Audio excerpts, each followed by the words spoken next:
Hello everyone and welcome back to Disc Golf Examiner. Today we're bringing you coverage from the 2024 Butler County Disc Golf Classic.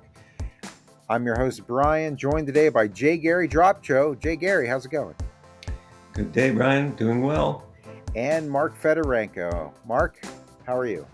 Doing pretty well, Brian. Excited to show off the back nine of this North Boundary course and bring it in to finish the round to announce our champion. That's right. We have 9 more holes to play. The lead was just taken by Chandler Kramer over Joel Freeman, and it's going to be exciting here. This is going to be a tight one to the end. Stick around. This is going to be great. This is the back 9 holes for the 2024 Butler County Disc Golf Classic. Let's take a word from our sponsors.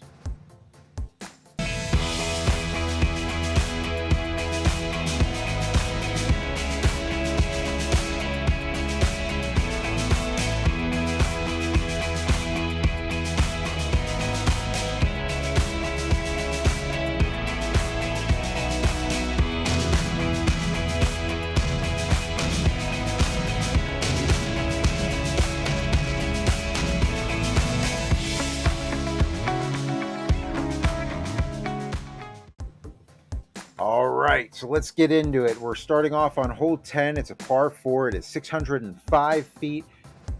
We're throwing through a tightly wooded gap here up to a hillside. That hillside slopes left to right, obviously tightly wooded, but really one of the gaps you can go here is on the left-hand side. That's going to be your most open shot, I would think, but there are some other gaps that you can go, right, Mark? Yes, there's gaps out to the right. There's the turnover backhand, the forehand that'll get you up to the right side of the fairway. The trick of this shot is you're playing effectively with the quadruple mando with the 2 big trees off the tee, and then the floor of the hillside limiting you with the upper branches. So we're going to see Chandler here throw an incredible flip up forehand. It's going to nestle in right down to the right side of the fairway. He's going to be a little bit in the weeds, but he'll have a clear shot approaching the green, or at least as clear as you can get with all the obstacles on the last 150 feet of the shot. And that's looking pretty good there, Mark. Yep, just a little overflipped, a little low, but anything that gets through past those first 2 trees of the gap and gets to the top of the hill is a pretty good tee shot. Oh, and Joel's just going to clip a tree a little early there and bounce left. That's going to be a tough approach. A tough approach, but a pretty common spot to get to on this hole off this tee shot. And Ben, with that sidearm, gets up there too. Yeah, Ben leaves it a little high, but he should have some kind of shot to manufacture into the green without a ton of stuff in the way, as we see Joel lining up this forehand roller. Oh, and that is taking off down the fairway, down the hill, skipping, jumping, rolling back down. Turn around 180 degrees, back down. Back down towards the basket a little set bit. right up for a look at the basket. Yeah, that's an amazing shot, and fortunately, it looks like Ben's here is locked behind this tree, but he should have a forehand hyzer that if he can hit a gap and miss 1 or 2 trees, should get up for a putt. Oh, he unfortunately pulls it right away out of his hand. I'm lining up this right gap, trying to throw something a little stable, but I leak it a little early left, and am left with a really long circle 2 putt. Chandler in the weeds, finding a gap. Yes. So he will have a all putt. the way up there. Mm-hmm. Yep. So we see Ben right on the edge of the trees. You can see once you get to the trees, they're fairly fair and clean lanes to the basket. But when you're 150 feet away from that line of trees, everything looks a lot smaller. Joel having some footing issues. He's on a side slope. Yeah.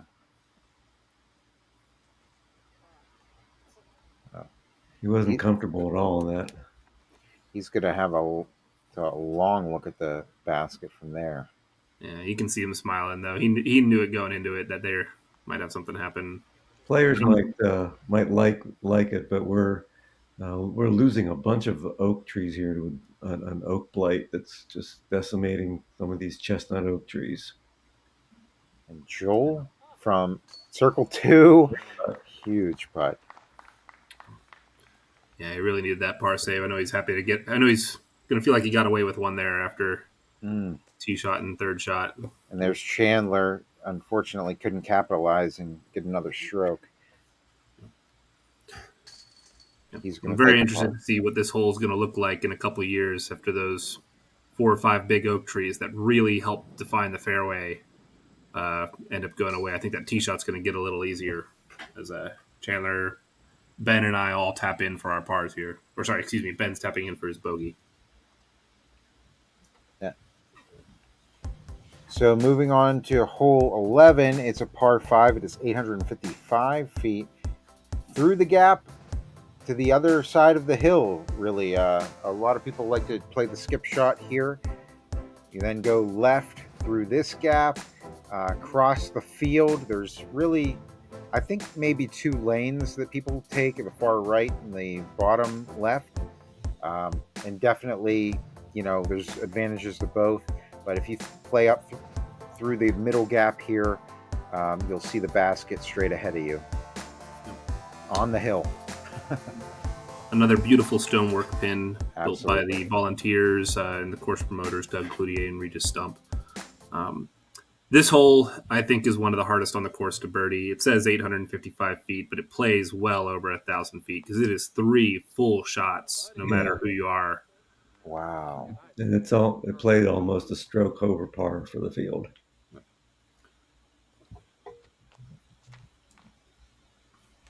Oh. I'd thrown clean drives on the previous 2 days, but I'm not able to get away with it today with a little bit of an early release on the left side there.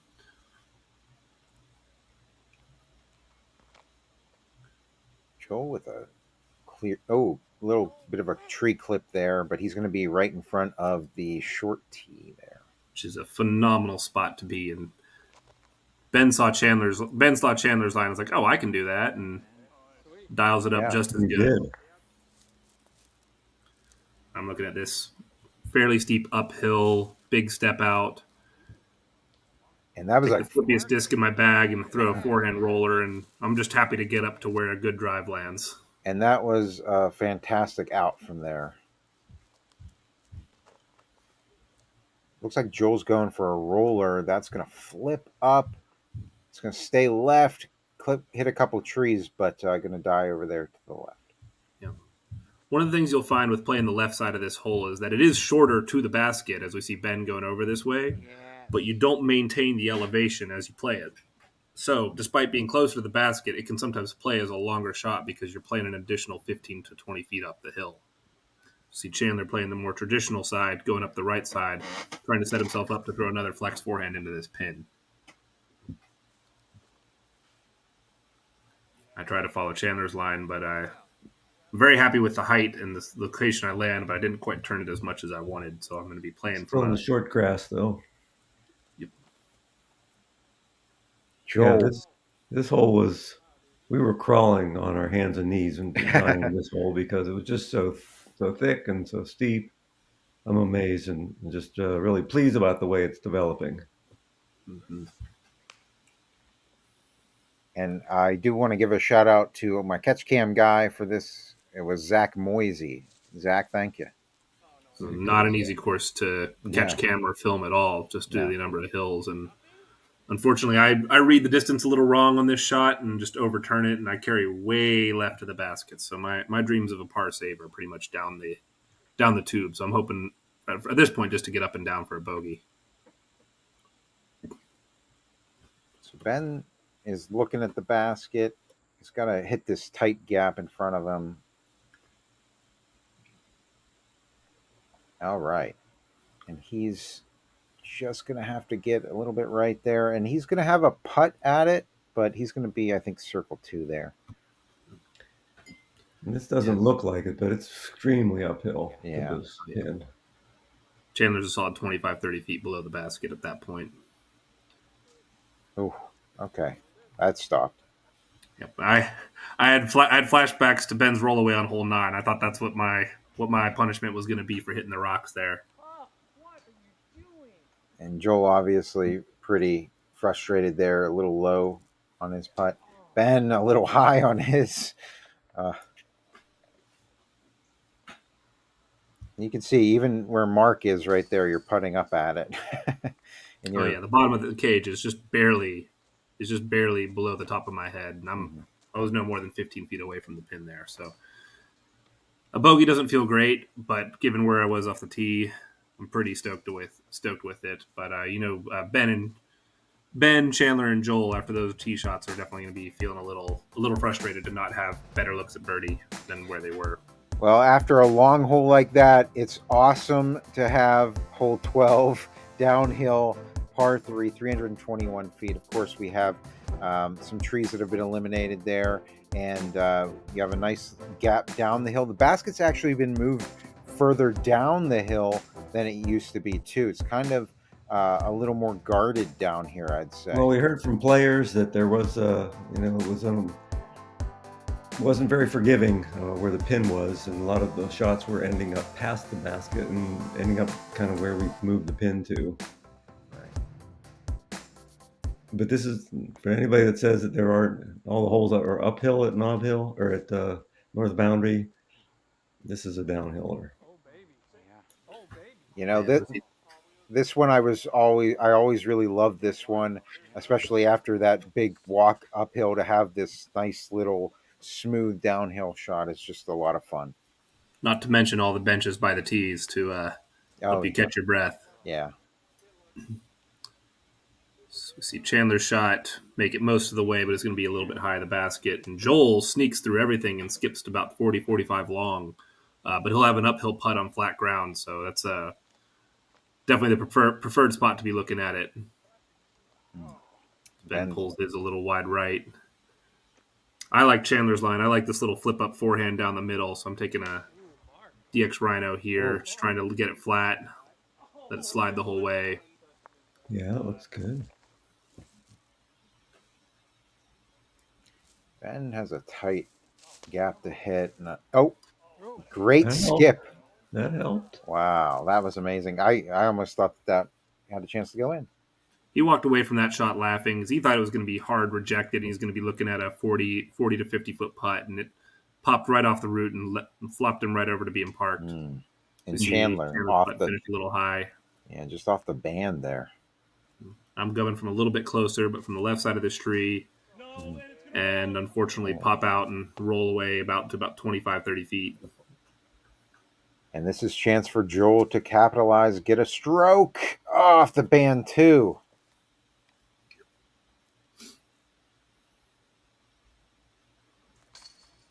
Good putt. Yeah. So, Mark, when you have a frustrating roll away, what do you do to kind of come back from that mentally? I'll have a good answer for you when I figure it out. The biggest thing I've learned from this season is just to recognize that it's going to happen to everybody, and there's nothing you can really do about it. So just accept it and move on. This hole 13, this is one of my favorites on the course. It plays kind of across a gully to a basket that's about the same elevation as the tee. There's rollaways, there's drop off behind the basket, but it's eminently birdieable. Yeah, looking at these pro players, this is the hole on the back nine that they're definitely licking their chops about. This is the one that they step up to, and you think you should get it almost every single time you play it. But as you can see, it very clearly has the teeth on the rollaway green, as well as if you hit a tree early and you end up deep in the gully. I mean, it played under par for the field. About half of the field birdies this hole. So yeah, it's the easiest on the course, I think. But it's just a lot of fun. It's beautiful. Oh, yeah. And you need it because you're coming up to the stretch of difficulties. We see Joel put it to a good spot. And Ben just a little shy there, I'd say, and he's going to have a roll down the hill a little bit.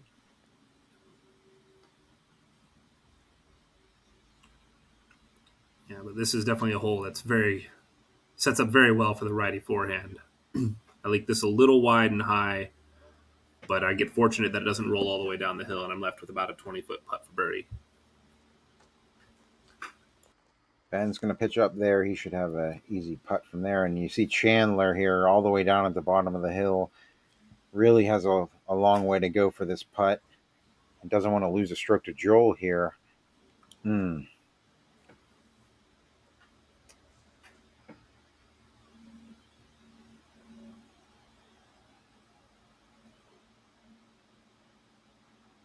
All right. Mark with a great birdie putt there. Pretty happy with that one. That felt just as good as the previous putt to save par. See Ben tapping his par, and Joel walk up to an absolutely perfectly placed drive. Yeah, that was spectacular. So he's going to grab that extra stroke, tie things up with Chandler going into hole 14. So now we have a race here. As Mark said, these last 5 holes they're tough because the course demands some physical effort to get to this point, and the holes are getting harder. They're just longer, but you've got the same things that have been facing you the whole time: elevation and trees. Yeah, and hole 14, it is a par 4. It's 599 feet. This is an uphill battle, but you do have. I would say that this green's a little fast because of the way that the discs hit it. They tend to skip. They tend to roll. So we see Joel taking this backhand. He just absolutely pures it, crosses the goalie, gets up the hill. He'll have a clean look at the basket. I like this low line to the left. There's a walking trail and a maintenance trail that goes up this entire, essentially the path of that flight there, and I really like playing along that path the whole ways. It's the biggest gaps for the main hole, as we see Chandler taking his flex forehand down the middle gap. He's going to end up over to the right.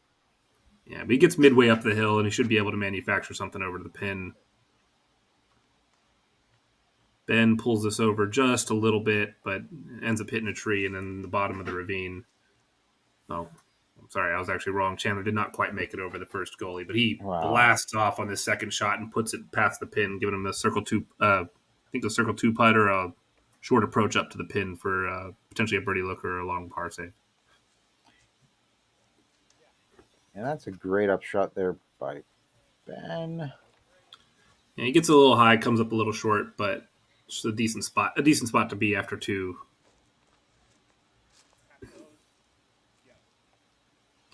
I like this approach shot a little wide. I'm about edge of circle on the right side. Joel just has a little short chip shot up there.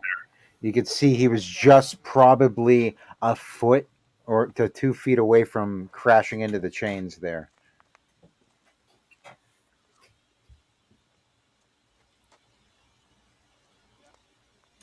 Great up. Short jumper lays it up. Nice scoring spread on this hole. 25% of the field are birdieing it, but there's also something like that's 24% either a bogey or worse. So, and it's got a flat green actually, kind of uncharacteristic for a lot of the other holes. Good putt, Mark. Yep, pretty happy with that one. Again, another one that was just step up and hit it. But as you can see from where Chandler's standing, 4 or 5 feet past this pin, it does start to slope away. So while it's flat leading up to it, it's not one that you want to airball on. And Joel grabbing that birdie, Chandler pitching in for his par. So now we have a 1-stroke lead. Joel has just taken the lead from Chandler there. And we're moving on to hole 15. It's a par 4. It is 585 feet through the tight gap here. And actually, this hole has changed this year as well. A few trees have been eliminated. And you can see it through the gap here. It is an uphill shot, right? Or is it more across? It's more of a cross-hill shot. Yeah. The entire hole slopes left to right, and this pin has been moved down to a lower right position. It's about 40, 50 feet closer than the pin position up at the top of the hill, and is definitely feels a lot more birdieable, but the tee shot is still just as demanding, as you need to get across the goalie and up into that first line of trees to be able to have a clean look down at this basket that's on a left to right side slope. So it looks like Joel's planning to do a flex shot of some type. Maybe a little bit of a roller there. Yep, roller. Taking off. Wow. Great roll until it hits that tree. But that's actually fantastic. That was a fantastic shot. It's an incredible drive. That's the farthest I've seen a shot get up on this hole. I leave mine a little low, but I hit all the main gaps and I get down into the gully. I think this is the hardest tee shot on the course. I don't know what Mark thinks, but the gap's tight and it requires turning the disc, but having it stable out at the end for a righty throwing a backhand. Yep, it's definitely the most demanding tee shot I think of the course. But as you can see, there are different flights here. We've seen everybody throw something different. Chandler with the flex forehand, Ben with the hyzer forehand, Joel with the roller, and myself with the turnover backhand. So you can still, it still is a hole that really provides the opportunity for skill expression off the tee, but the landing zone and where you're trying to get to is about the same for regardless of which tee shot you're throwing. And I do the same thing I did on hole 6, and I just leave my approach shot a little low and cut into the hill too early. Chandler with a great upshot there. That's nice flex, good skip and roll.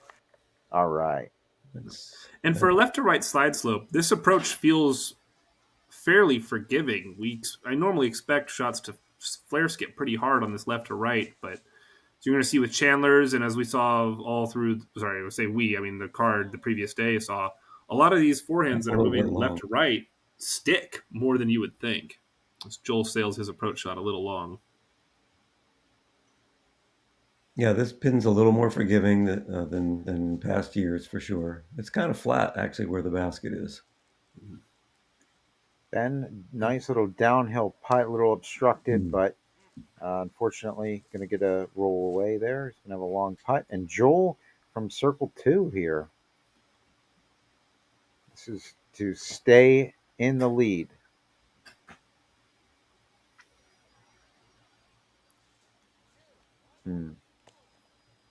Leave that a little high. That's assuming Chandler can make this putt, but this is for Chandler to tie things back up. There we go. And he can. It's a really good birdie to get. Ben, a little longer of a putt here. We'll see if he can capitalize. I think that was the only birdie in the field, actually. Wow. You can see that little anhyzer on his putt, just like from round 1. When that little anhyzer comes on his putt, you can pretty much mark it in no matter what.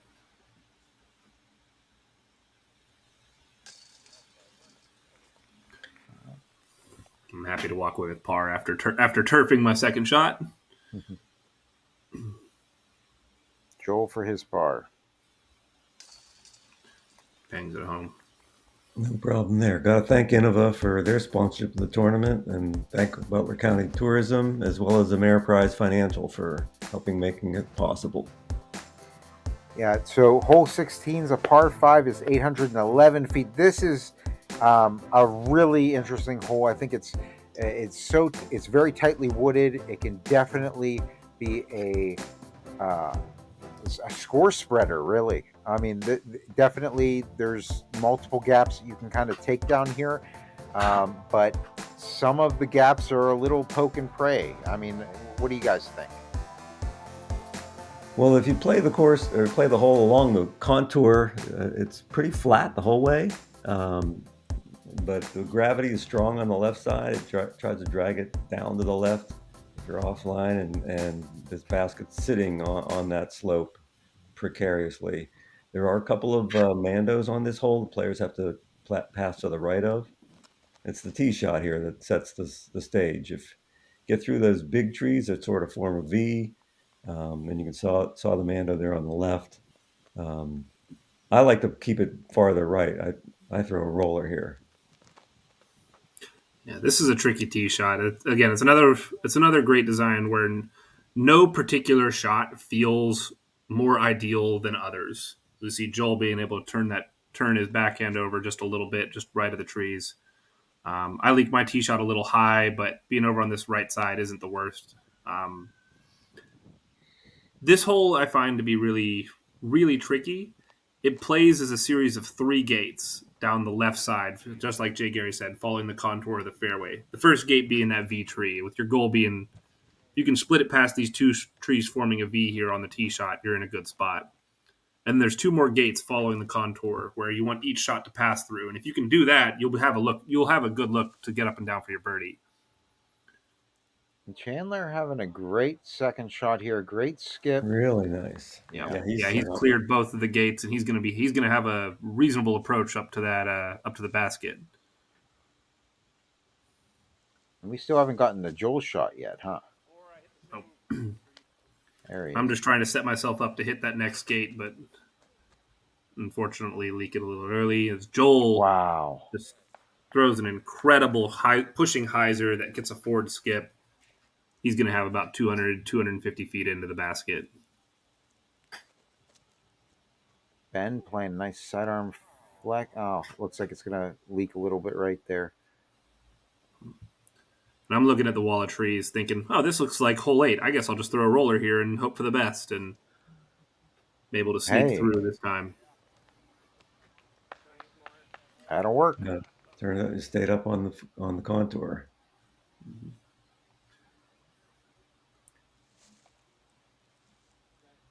Oh, that's a nice flex there by Ben. Looks like he's going to clip a tree.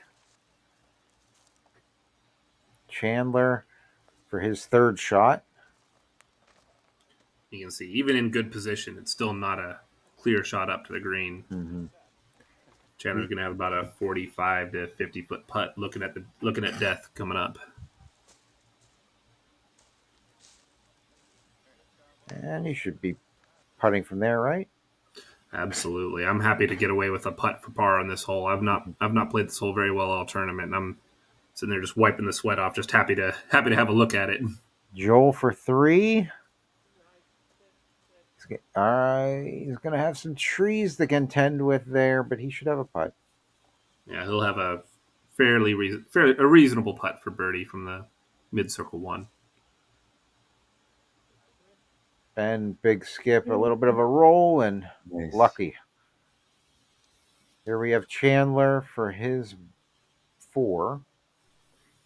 Giving it a great run, and no, just a little danger. Yeah. Ooh. And that's going to take a tumble down that hill. It's going to roll down the hill. Yeah. Now he's going to, that's, probably a 45, 50 foot uphill. And it's 15 feet above him. Yeah. And Chandler knows he has to run that putt. He's seen how well Joel plays holes 17 and 18 historically and at this tournament. So he knows he needs to make that to put some pressure on.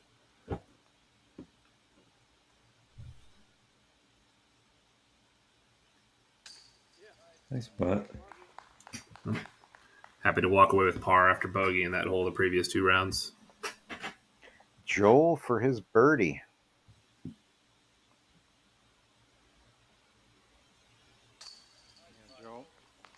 Fantastic birdie there. That's going to take him up 2 strokes on Chandler. Yep. Hole 16 will do that to you. It's definitely it can definitely be a hole that feels like it takes luck to play well on. As you can see, Chandler's frustration with not hitting some metal on that first putt. Now I absolutely love hole 17. It's a par 4. It is 579 feet, and off the tee, really your gap is here, right? So you're trying to get through that gap and out into the fairway, straight ahead of you. You can leak over to the left and be fine too, I've seen, but it seems to be, you want to be over to the right. Actually, there's some really open approaches if you get really far up to the left. Mm-hmm. So you do have the basket on this raised hillside. Yeah. That platform's one of the first ones we built on the course. A neat thing with this tee shot is you have to hit this main initial gap, but as you keep going down it, it tapers, getting thinner and thinner and thinner until you reach a small wall of trees that you need to get through. And as you see, Joel kicks that one of those last couple trees right there. The ideal shot for the righty backhand is this slight flex shot, as you see a throw here, and I'm able to miss those last couple of trees. Yeah. Get up to about 100 feet from the basket or so, and that's about as good of a drive as I can possibly ask for. And Chandler got up there and ripped one really quick, and unfortunately going to clip a tree there early. He clips a tree, but he stays in the middle, so he should be able to have something to work with. Ben keeps shaking his hand like he's like trying to loosen up his fingers or something with that forehand. Yeah. He didn't complain about it all round, so I don't know if it was bothering him or not. But as you can see, it's just getting away from him a little bit as the round goes on.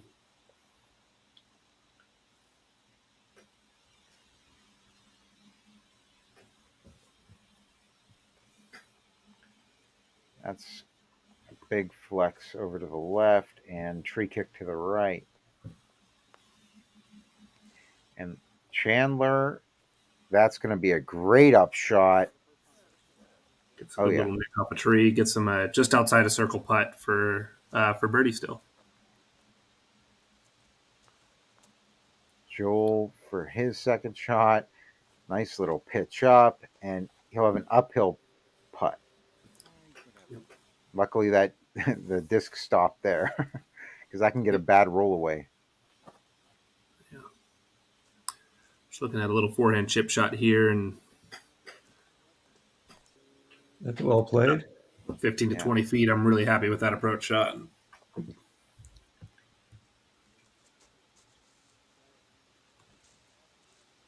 Ben's going to stop beside the basket, and Chandler here for his birdie. And he crushes it. Nice. Chandler makes an excellent putt, knowing he needs to do that to put a little pressure on Joel's putt going into the last hole. What? I'm grateful that didn't roll away, but that looks pretty solid. That's the fourth or fifth spit out I've had this weekend, and it's just tough when it's not your weekend for the baskets to show you some love. And Joel, that was even higher than your putt. Dropping his birdie gives him a 2-stroke lead going into hole 18. Which you got to feel pretty good, but still, hole 18 is a score spreader too.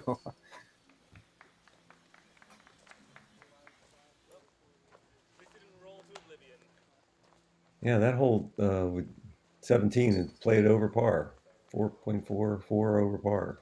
Surprising because it's not that long of a par 4. But this finishing hole, also par 4, it played over par for the field. It's downhill the whole way, and again, it kind of follows the contour of the hill as it goes all the way back down to the beginning of the course. It's a natural right-handed backhand hyzer fade. My favorite. There is a bunker on the left side of this mound here. Just past it on the left that we built. You can see it here. It's being featured. Former pond that on this farm property. It's now a bunker. Yep. Doesn't play as any added strokes, but if you're in there, it's really tricky to get out of.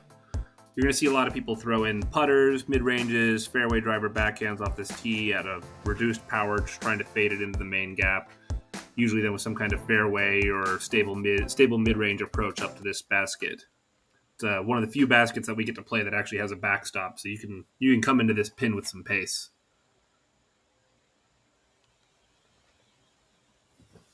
And Joel playing this perfectly. Great skip and a roll. Yeah.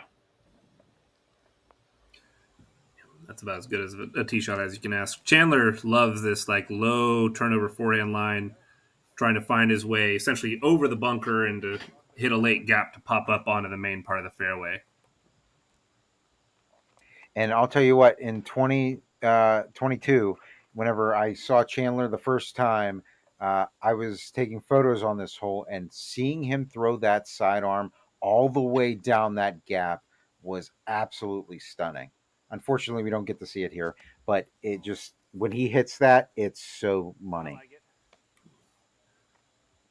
Ben trying to follow the line, catches a late tree, but is able to find just off the main portion of the fairway. I unfortunately hit early, and I'm stuck with this really early gap, so I'm looking at an over-the-top play. A big flex forehand.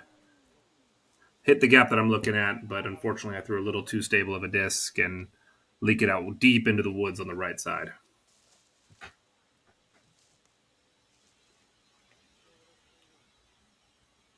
Looks like Chandler has a little bit of a sidearm gap here, and that's going to have a nice flex to it. It's going to clip a tree and end up on the right side. Joel for chops, knowing that if he can just get through cleanly, the victory is all but his. And that is so pure. There it is. That's pretty. That's beautiful.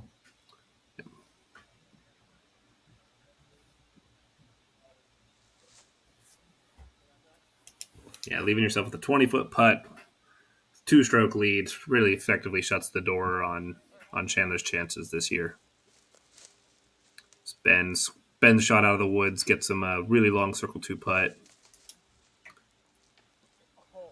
I'm deep in the woods here, and unfortunately don't quite get all the way out. And this is Chandler's upshot.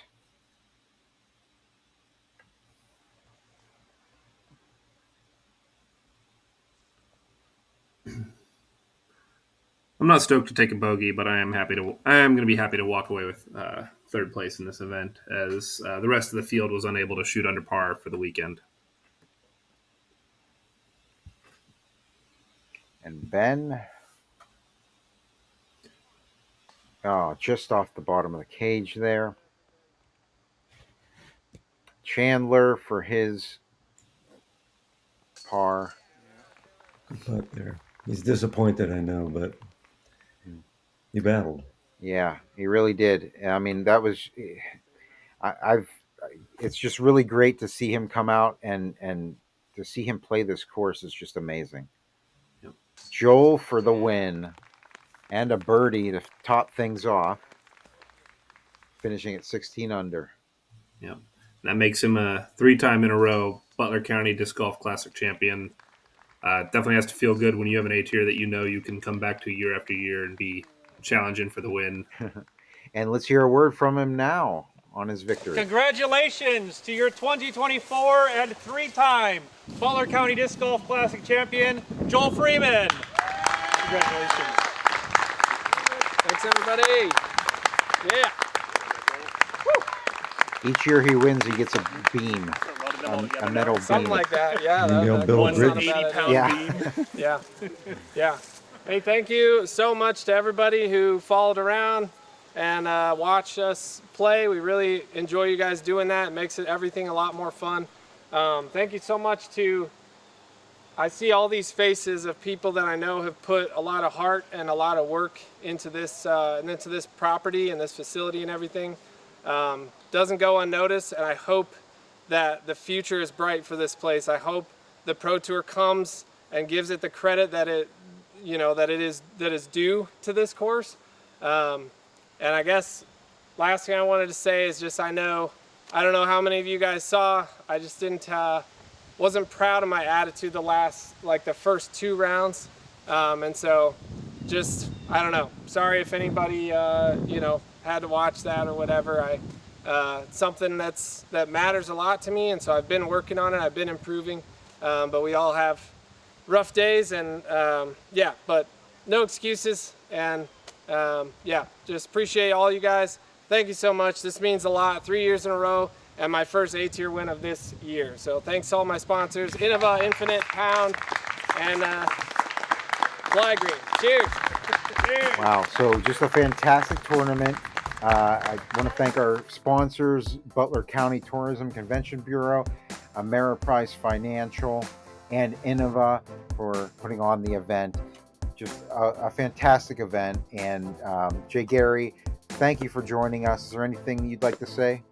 No, my pleasure, and it's great to see people coming back to play the course and the tournament, and looking forward to continued improvements and players at North Foundry. I'd just like to thank my girlfriend Dominica for caddying me for the last 18 holes, Pittsburgh Flying Disc for putting this event on, for the TDs, Matt Rosier and Henry Law, as well as all the folks who put in all the work to get this event ready and get the course ready. So, and thanks to you, Brian, for giving me the opportunity. I love being able to cover disc golf in Pittsburgh. It's a great community. And thank you guys again. Thank you. All right, guys, that's going to do it for our coverage of the 2024 Butler County Disc Golf Classic. We'll catch you next time. And until then, keep banging those Keep banging those chains.